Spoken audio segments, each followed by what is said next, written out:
Hey guys, welcome to the GM's table. If you're new here, I want to thank you for finding us, or maybe hopefully have us referred to you from one of your friends or something like that. We're on iTunes now, we're on Stitcher now, as well as where we've always been for almost the last year, YouTube. So this is a very off the cuff video, and I apologize for that. But at this point, it will have aired last Friday. I did a video about D&D 5th edition. This is Xanathar's guide, but that's the book that was next to me. And in that video, I talked about all these optional rules the system has. Rules people don't realize are actually optional. Optional rules people don't realize are in the core game if you want them to be, like sanity or honor, all that kind of fun stuff. And in that video, I had a little aside where I was like, hey, my OSR listeners, this set of rules is kind of how to do OSR for 5th edition. But the more I thought about it, the more I'm like, even if I put it on my OSR channel, I don't think a lot of them are going to listen. It's a 45-minute video. It's probably about 30 minutes in till I get to the OSR stuff, because I wanted to talk about all the rules before I went, here's the list.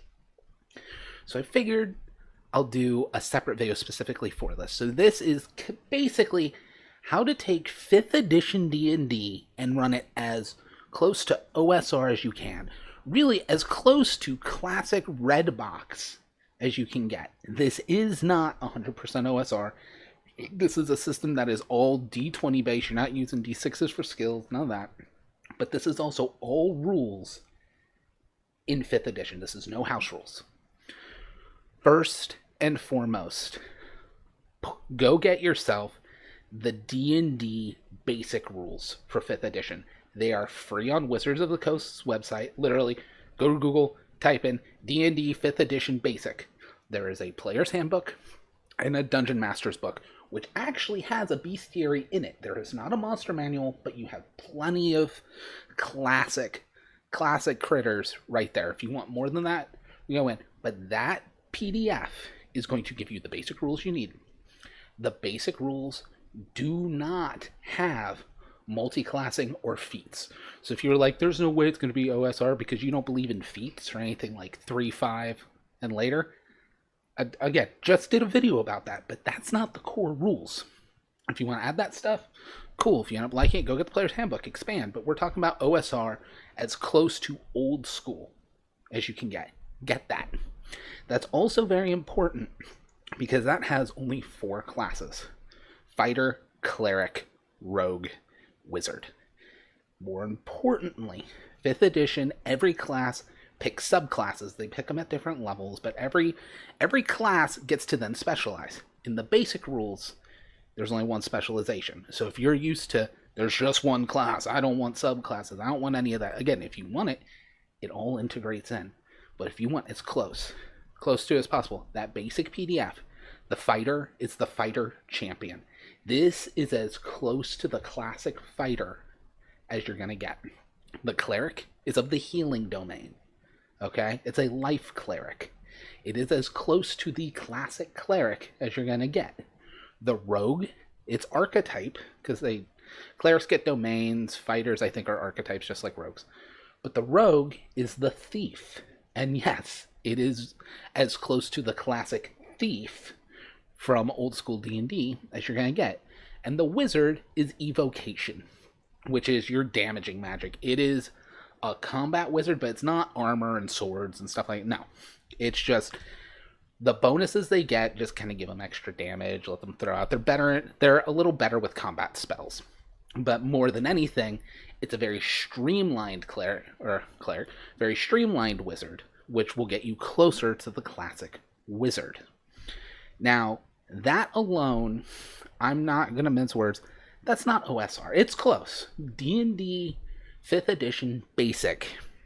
If you want to get what their version of basic edition D&D would be now, there it is. However, in the Dungeon Master's Guide, there are optional rules that you can flip on and off. Now, if you're going, I don't want to buy a Dungeon Master's Guide for a game I don't know if I like, we're going to go over the rules. And I'm not, again, if you're new to this channel, I don't do flip throughs. I'm not going to show you any pages.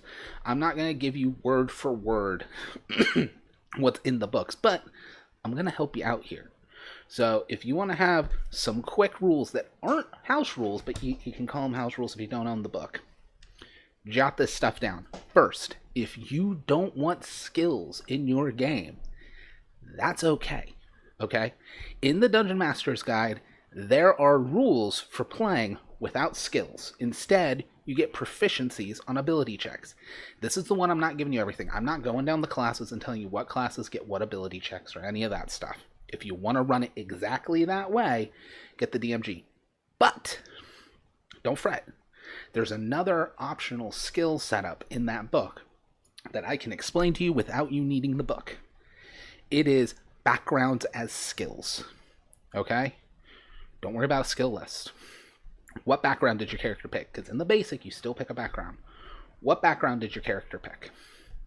That is their skills. If they picked being a sailor, anything that has to do with sailing, they're proficient in. This works really well for the rogue's expertise as well, because you just kind of go, okay, instead they're an expertise in their background. This gets a little finicky with the fact that later on, the rogues get a second expertise. Now, the expertise typically does say you get expertise in 2 skills. You just make it one background. I'm telling you, that's how they run it with no skills. It's one background. Instead of a second expertise, just let them go, pick another background you have skills in now. And just get another training. This is not the exact way in there, but if you don't want to invest in DMG yet, this is a good way to remove skills without you needing to go buy this book. There are 2 other big rules in the DMG that I think are going to help you get closer to OSR. Morale. Everybody knows morale if you run old D&D.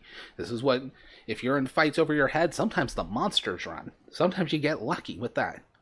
Morale's real easy in 5th edition, and it exists. It's in the book. When do you roll? When would you normally run morale in something like Basic Fantasy or Red Box? Honestly, to keep it simple, just roll morale when you know you would already run morale. This is, again, if you're not going to go invest in the book. I'm not going to read everything from the book. But when you know to run morale, run it. How's it work? It's a D20 roll. It's not a D6. It's not a 2D6. It's a D20. It's a save. It is a wisdom save. This means monsters with higher wisdom technically have higher morale. Monsters that are proficient in wisdom have way higher morale. It's a wisdom save, DC 10. Did they roll a 10 or better? They stuck around. That's all you need to remember. Morale is now in your game. It is a little closer to OSR. I hope you enjoy that. Then the final one, and this is the biggest change to the game. This is a rule I'm currently using. I talked a good bit about it in my video that came out Friday. This one rule overhauls the whole game by changing one mechanic. Now do note, this is going to get the game closer to an OSR. Remember, 5th edition, short rests reset a bunch of abilities. Characters can spend their hit dice, they can heal. Short rest is normally an hour. They're down for an hour, they can patch up a little bit, some abilities reset, all that stuff. Long rest, typically a night's rest.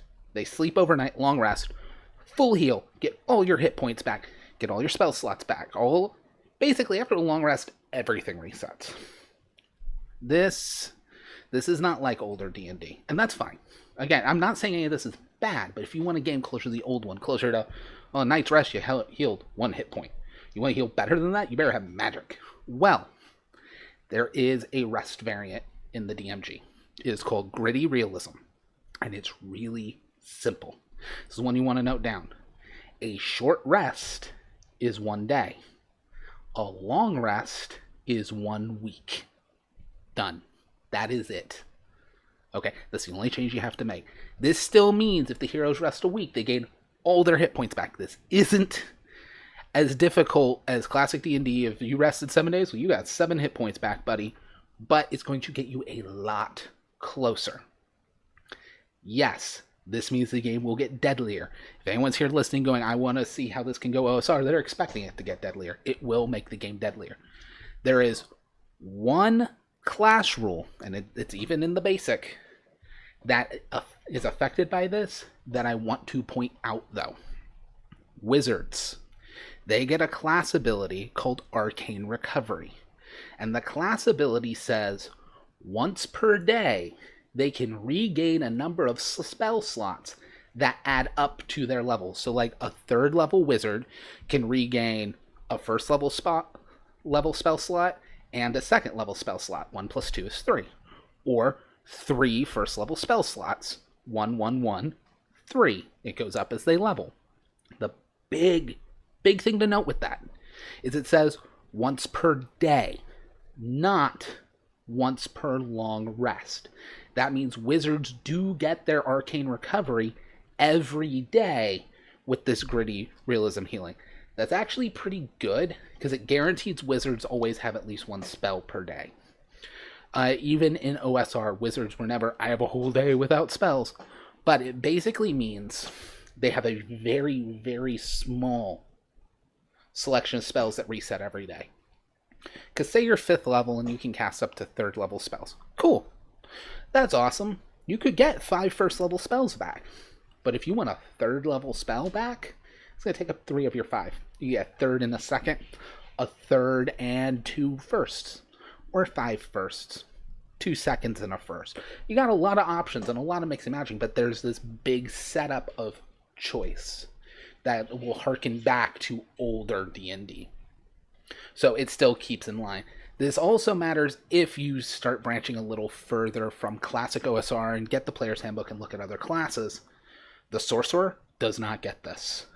The warlock resets their spells every short rest anyways, but they have much less spells, so they're a little closer.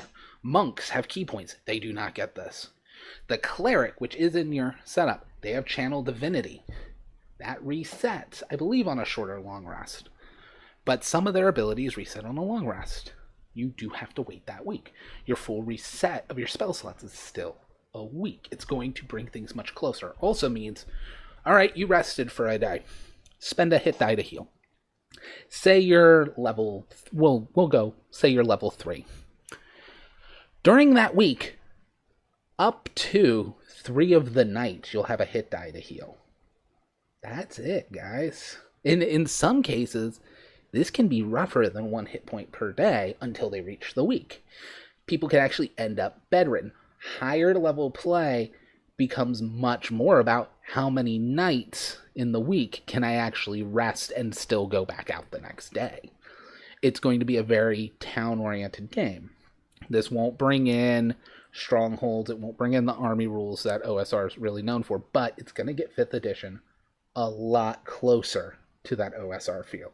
And I think it's really, really cool that they have those options. Anyways, I will catch you guys next time. Bye. Oh, I did also forget. Like, share, subscribe, all that YouTube stuff. More than anything, if you enjoyed this video, check out the Patreon where you'll get videos early, especially for my OSR players of Basic Fantasy. Any custom Basic Fantasy adventure I run, as well as any custom D&D 5th edition adventure I run. Once I'm done running that adventure, just so I don't have players that join the Patreon just so they can get it, I convert those to PDF. They're not fancy. They don't tend to have a lot of art, but I convert those adventures to PDF, and they go to my patrons at certain levels. You get videos early, like I just said. You get access to vote on things. It's a lot of really cool stuff, and we're building a great community there. Other than that, the usual. Subscribe to us on iTunes. Subscribe to us on Stitcher. Please, please, please, help share this content. We've surpassed 500. That's when we started going in the podcast. We're talking to sponsors. We're trying to grow the channel. But more than anything, I want to thank all you guys for all of that. Anyways, since I forgot and totally screwed up my bumper, I'll talk to you guys next time. Bye.